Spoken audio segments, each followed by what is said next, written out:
Aris number 12, Manang Milky Rigunan Piskamin. Milky. Manang Milk sa. Lakay at Sister L, napapanahon ng silipin kung nagagampanan pa ba ng PhilHealth ang pagiging state health insurer nito at ang mandato na ipatupad ang universal health care. Ito ang binigyang diin ni House Assistant Majority Leader Jude Asidre sa gitna sa issue ng pag-alis ng 74 billion pesos na subsidy sa PhilHealth para sa 2025.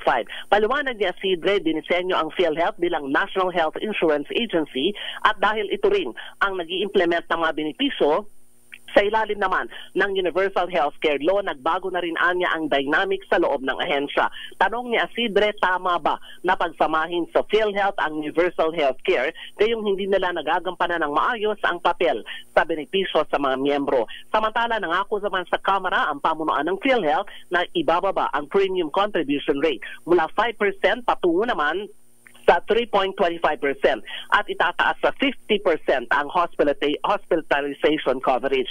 Ginawa ni PhilHealth President and CEO Emmanuel Ledesma Jr. ang pangako sa briefing na isinagawa ng House Blue Ribbon Committee bilang tugon sa nais ng mga mambabatas na magamit ang malaking pondo nito para sa benepisyo ng mga miyembro. Ang punto ni House Assistant Majority Leader Gino Bungalon, isa sa mga mandato ng PhilHealth ang pagbaba ng kontribusyon sa mga miyembro nito kapag naabot na ang kinakailangan itong reserve funds.